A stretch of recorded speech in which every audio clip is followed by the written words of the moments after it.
Boa tarde, meus irmãos. Sejam todos bem-vindos nesta tarde radiosa com que nos brinda nosso Pai de infinita misericórdia. Cumprimentamos também os nossos irmãos internautas que estão conectados via internet pela página espiritismosul.org.br.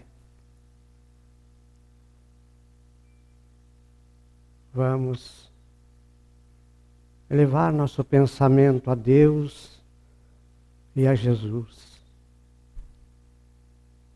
Nesse momento, rogando a permissão e o amparo desse Pai de infinita misericórdia e bondade, para a realização dessas atividades espirituais que se desenvolvem nos ditames desta doutrina veneranda que professamos. Possamos todos nós sair daqui melhores do que aqui chegamos. E quando falo nós, estou a referir-me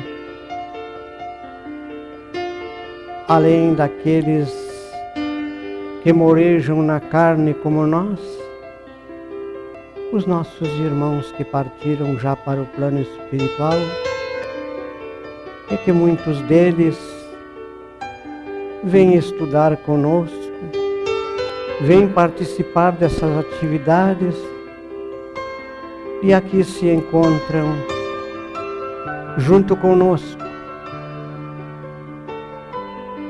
porque sabemos que a morte não existe. Continuam nossos irmãos vivos a perguntar às vezes para nós: por que estamos mortos? Vivendo e respirando na carne, sem entender as sublimes lições divinas que são derramadas sobre cada criatura por Deus, que não esquece e não abandona nenhum de seus filhos. Rogamos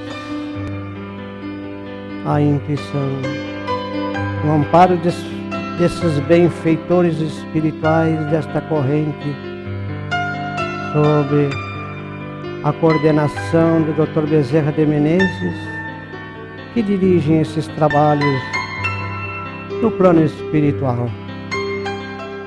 Que possamos levar daqui tudo aquilo que aqui viemos buscar e que necessitamos. Que assim seja. Meus irmãos, a nossa reflexão da tarde trata de um tema de extrema importância para toda a humanidade. Jesus, no seu Evangelho, já nos qualificou, todos nós, seus irmãos menores, como crianças enfermas. Kardec, no Livro dos Espíritos, obtém como resposta à sua pergunta: como Deus nos criou? E os Espíritos respondem: simples e ignorantes. Sem o conhecimento da ciência. Sabemos todos nós, pelos estudos da doutrina espírita, que somos espíritos imortais, com destino à evolução, a perfeição relativa.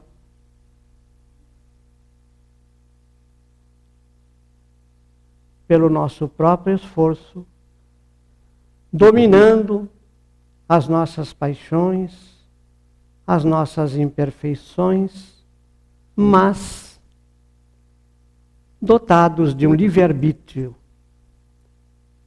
Quer dizer, faço o que eu quero. Eu posso escolher o que eu quiser fazer diante das minhas possibilidades de pensamento, de conhecimento, de instrução e até de inspiração. A escolha é livre.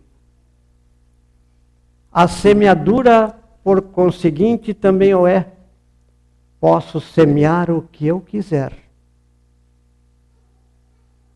Entretanto, a colheita é obrigatória. Vou colher aquilo que eu semear. Por conseguinte, hoje eu colho o que eu semeei ontem. Amanhã colherei o que eu estou semeando hoje. O futuro não é tão incerto, não é tão oculto, e não é como diz aquela máxima, o futuro a Deus pertence. Deus, nosso Pai, nos manda a mensagem pelo seu Filho Jesus, deixando bem claro para nós, a cada um segundo suas obras. Que obras são essas? Que edificações são essas que Jesus vem nos dizer que a cada um de nós será dado conforme as nossas obras. A obra maior que temos que construir pela educação é em nós mesmos. Eu tenho que combater a esse ser que habita em mim e que está lá no inconsciente,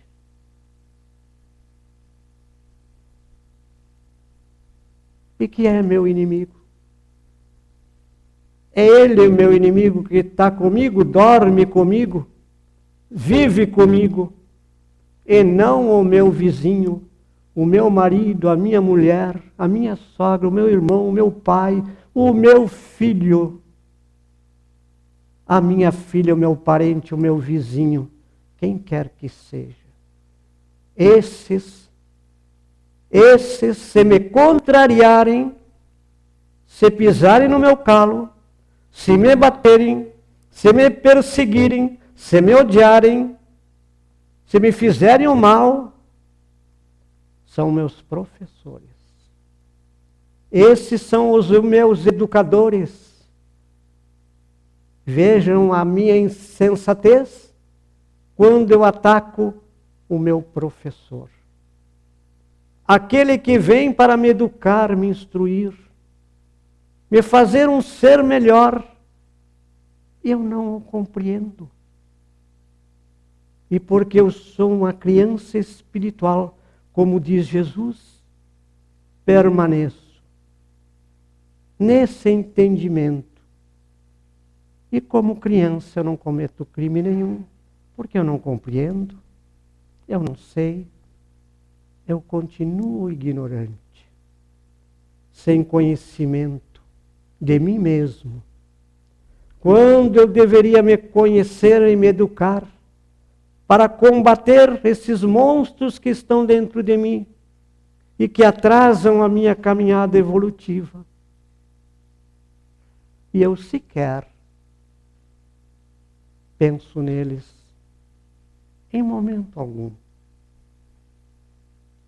E assim eu vivo, morto dizendo que quem se foi para outro plano é que morreu. Quando o verdadeiro morto sou eu, que ainda não acordei para as realidades divinas e nem para mim mesmo. Vejam a profundidade da questão que nos leva a reconhecer a grandiosidade da educação. Mas de que educação eu falo? Anos militando na docência como professor em curso superior, não entendia essa educação que eu falo agora. Não conseguia passar para os meus alunos, a não ser o conteúdo das disciplinas às quais eu ministrava, anos e anos a fio, sem ter podido dizer, meu irmão, isso que eu estou te falando é do mundo material, é do nosso mundo visível. Mas existe um outro mundo, meu querido irmão, que tu precisa te educar e que até agora não te disseram isso. Tu não sabia, porque aqueles que vieram encarregados, destinados por Deus nosso Pai, para orientar do ponto de vista religioso a criatura humana, por interesses pessoais e até criminosos, omitiram da humanidade as verdades divinas, para poder manter as pessoas cegas e cativas a um faz de conta. Basta que eu vá ao templo, que eu estarei salvo. Basta que eu entregue um valor mensal, que eu serei salvo. Basta que eu pague uma missa, que eu confesse os meus pecados a alguém, que eu serei salvo, que eu terei um céu radiante, onde eu permanecerei sentado sobre as nuvens, numa contemplação infinita, sem nada a fazer, sem nada a realizar.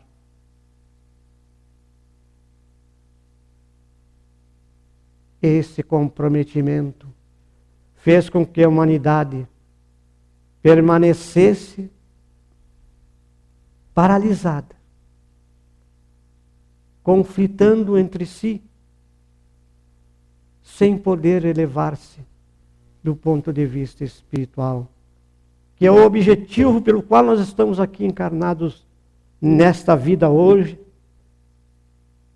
para sermos úteis, para servirmos, para pensar na coletividade,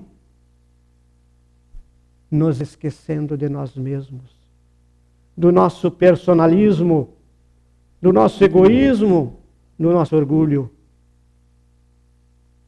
E é para isso que nós viemos, para nos educar, para combater esses inimigos e nos tornarmos melhores, mais compreensivos, mais amáveis e obedientes às leis divinas. As leis divinas que regem o universo são imutáveis e são derramadas sobre cada um de nós a todo momento. Mas observemos, atentemos para quantos querem ouvir e quantos não desejam ouvir. Não há interesse, porque continuam dormindo. E aí vem a grande máxima. Diz Joana de Ângeles, a mentora, na sua obra, Desperta e seja feliz. Não importa quantos dormem. Tu que estás acordado, vai, trabalha, fala, concretiza, Não espera pelos outros para ires, porque os outros ainda estão dormindo, estão cochilando, estão sonolentos. Vai tu e realiza, e não justifica porque não fostes, porque os outros dormem. Não é justificativo. Aquele que se esclarece tem que ir à luta, tem que ir a campo, tem que ir para o sacrifício. Porque aquele que nada devia e que veio para a humanidade em sacrifício, deu exemplo de deixar a própria vida, nos disse um dia: olha para tuas próprias mãos. As mãos são tudo. Vê tuas mãos. Tem calos. Sim, tem calos. Tenho trabalhado. Mas olha bem, vê se elas estão perfuradas. E se estão sangrando como as minhas? As minhas estão assim por ti, pela humanidade. Sangram, estão furadas dos cravos. Porque fui para a cruz. E tu? Como estás? Como andas? Ele não devia nada. Nós devemos. E muito. Por isso que estamos aqui, encarnados, numa escola que viemos para aprender e evoluir. Resgatar débitos. Nos melhorar. Mas para isso é preciso a educação espiritual. Quem sou eu? Da onde eu vim? Para onde vou? Com que objetivo eu vim? Qual o sentido da vida? E o que vemos hoje, meus queridos irmãos, na nossa cidade? Dezenas de jovens cortando o fio da vida pelo suicídio, porque não querem mais viver, sem compreender que a morte não existe, e continuarão vivos, mesmo eliminando a carcaça, a roupa que é o corpo. Isto que nós chamamos corpo é uma farda que vestimos como soldados que vamos para a guerra. E lá deixamos a roupa e seguimos a nossa caminhada espiritual. Porque somos espíritos imortais e ninguém morre. E isso se concretiza quando nos educamos, quando nós compreendemos e quando vemos concretamente nas mesas mediúnicas os mortos se comunicando e falando conosco.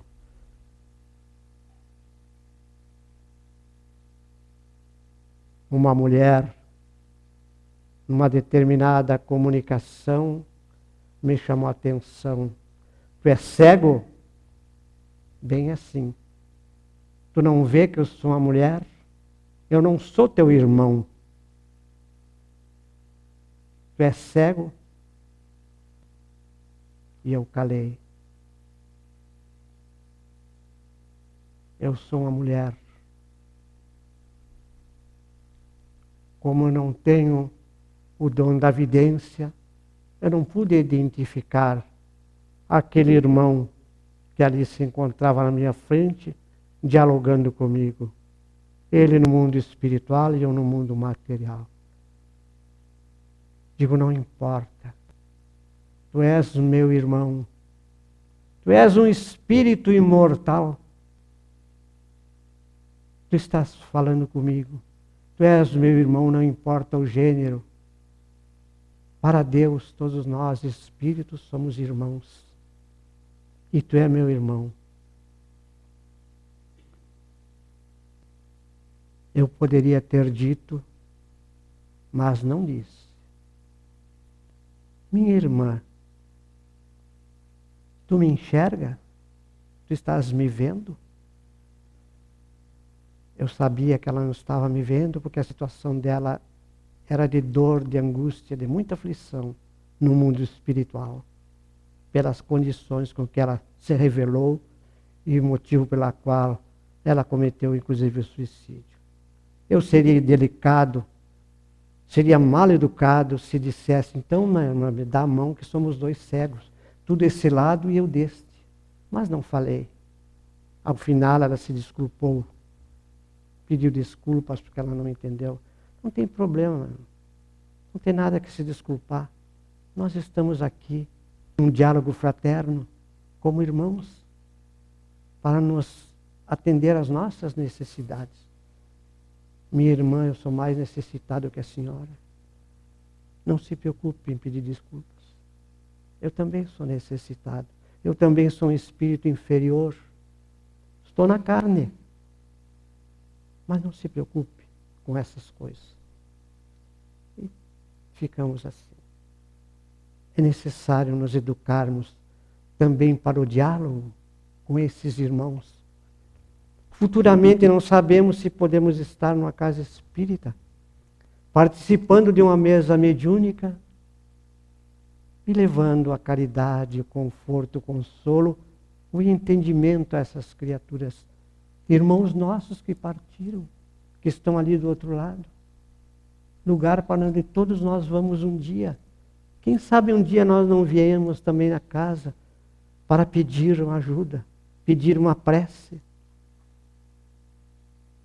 Nós não sabemos o que Deus nos reserva. Por isso necessitamos da educação espiritual. Conhecer espiritualmente as razões da vida.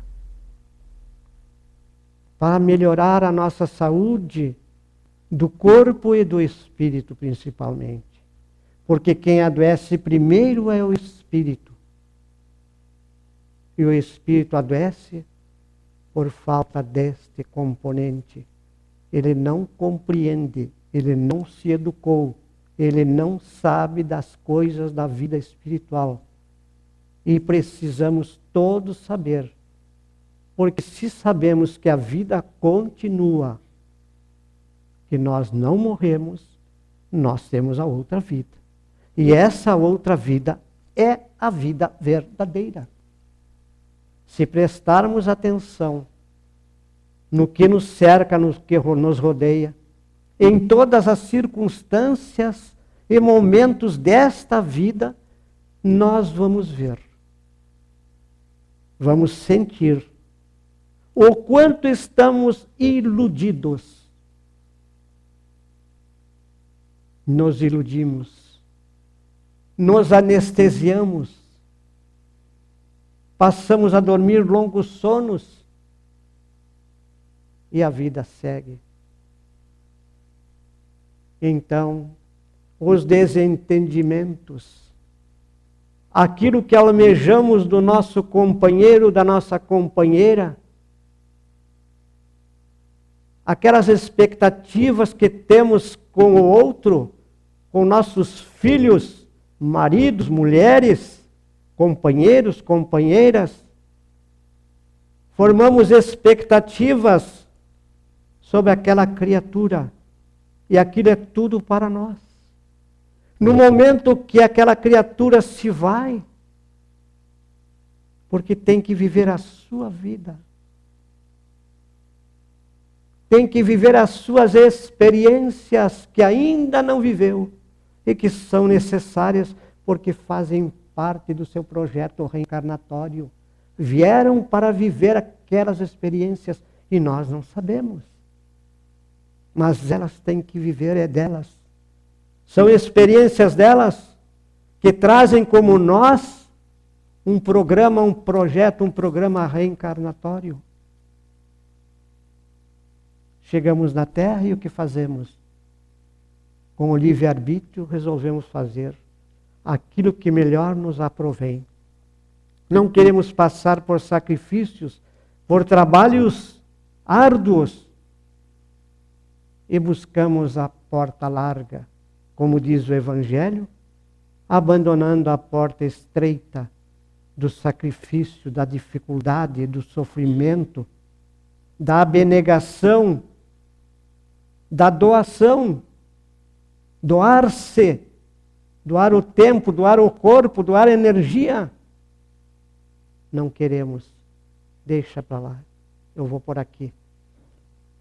Eu quero festa, eu quero os prazeres do mundo. Eu quero me extasiar nos prazeres. Isso me embriaga, me dá alegria. Efêmera, é claro, passageira, é claro, mas eu preciso, quanto mais isso eu preciso. Então, como eu não tenho a educação, eu não tenho ainda o sentimento trabalhado pela educação espiritual, eu não posso compreender essas realidades que eu desconheço. E opto pelo caminho dos olhos.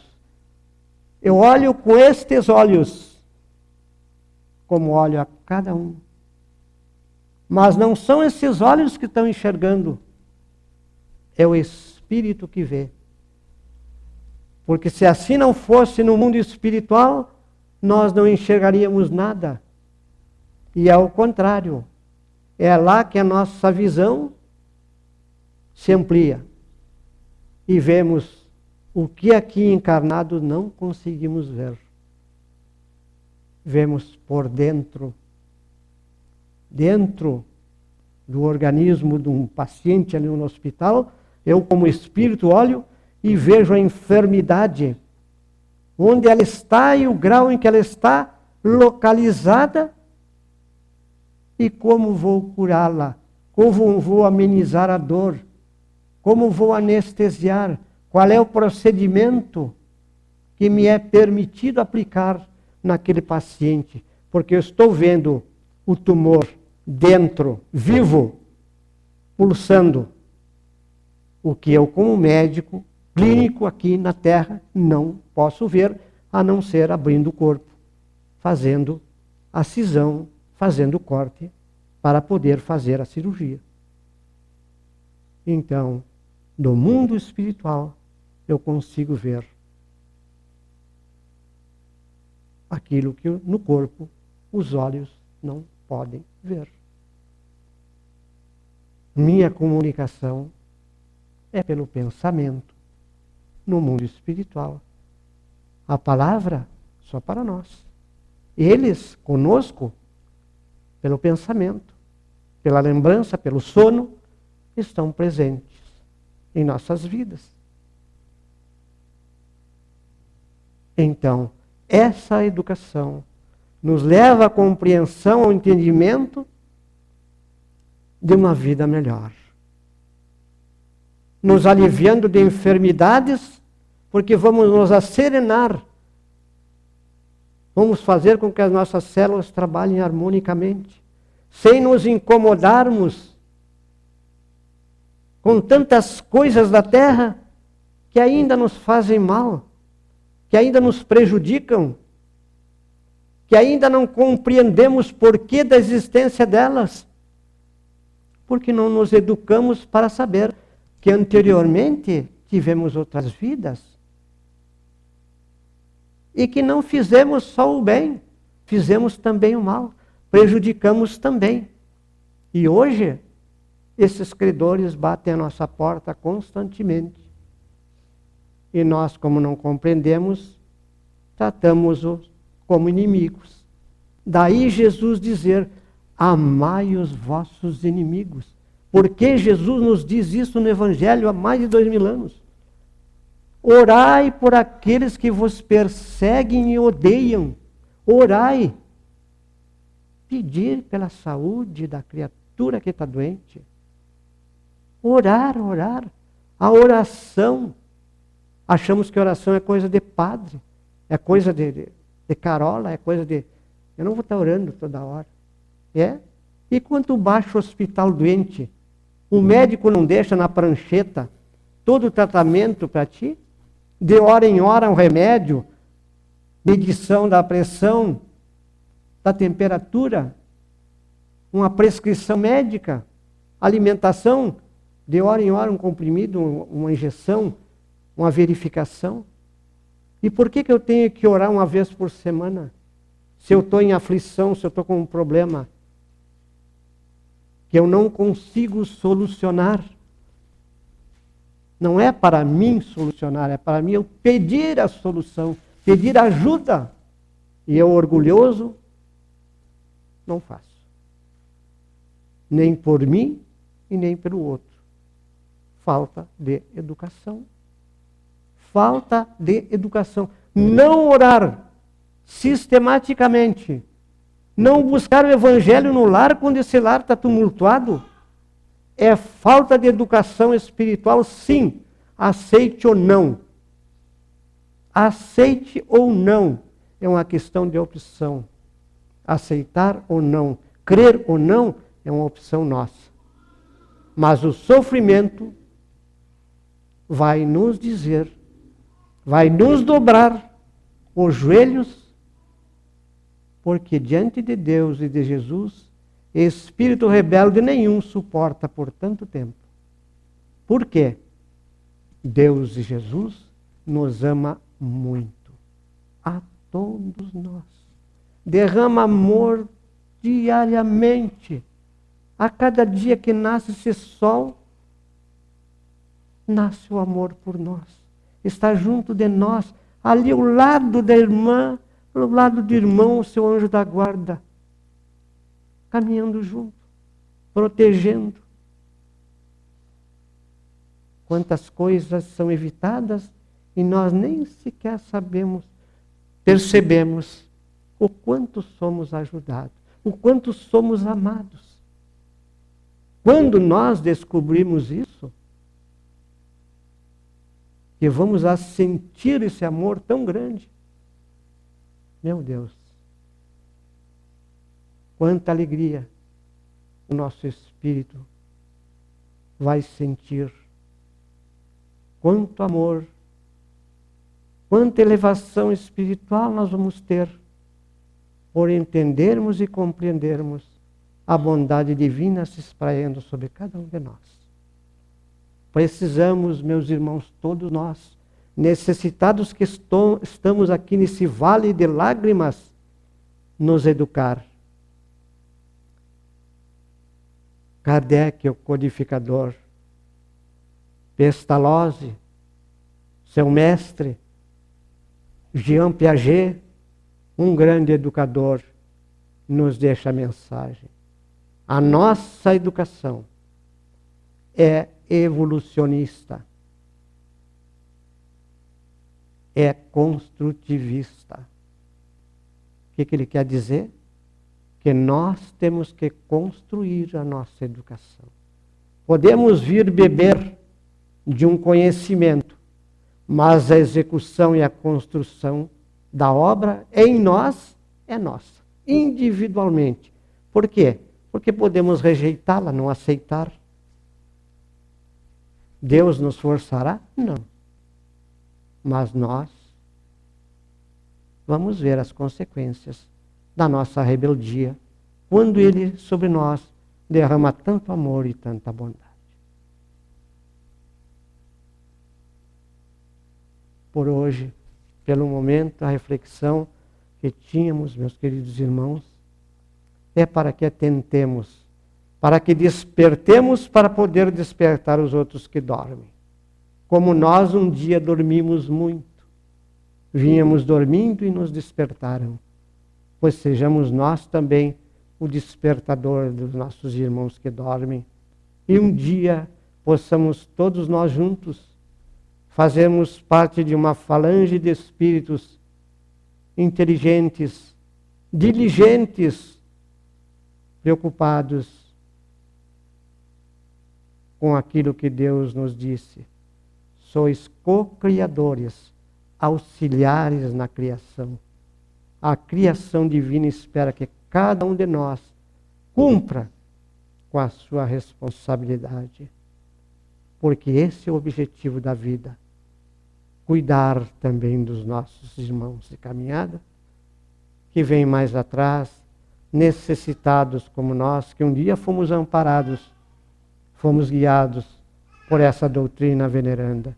Não importa a religião que professemos, importa que nos eduquemos espiritualmente. Esse é o ponto de vista pelo qual a doutrina trabalha, se esforça, se esmera, e que cada um de nós deve pensar: bom, eu preciso educar-me a mim mesmo para poder trabalhar, poder ajudar. Senão eu também estarei nas mesmas dificuldades. Que Deus e que Jesus proteja cada um de nós e que não percamos as esperanças de um amanhã melhor, porque esse amanhã melhor depende de cada um de nós. Vamos mais uma vez, já com pensamento elevados a Deus e a Jesus, rogar a esse Pai. Pai bondoso, te agradecemos por mais esta oportunidade que nos concede nesta tarde radiante, de nos encontrarmos juntos para pensar nas tuas lições, no teu Evangelho que mandastes à terra, para servir como guia, como bússola, como um farol em tempestades imensas em que vive a humanidade. Agradecemos, bons amigos, benfeitores espirituais, que aqui se fazem presentes junto a nós, para que cada um de nós possa levar daqui tudo aquilo de bom que viemos buscar e que necessitamos.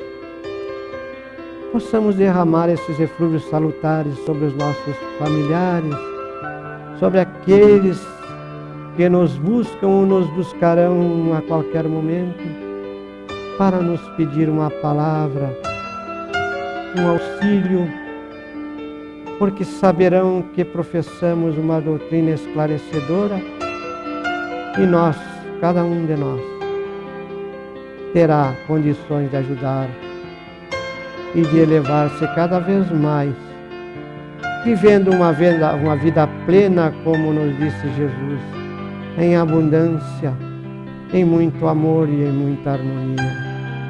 Agradecidos estamos ao Dr. Bezerra de Menezes.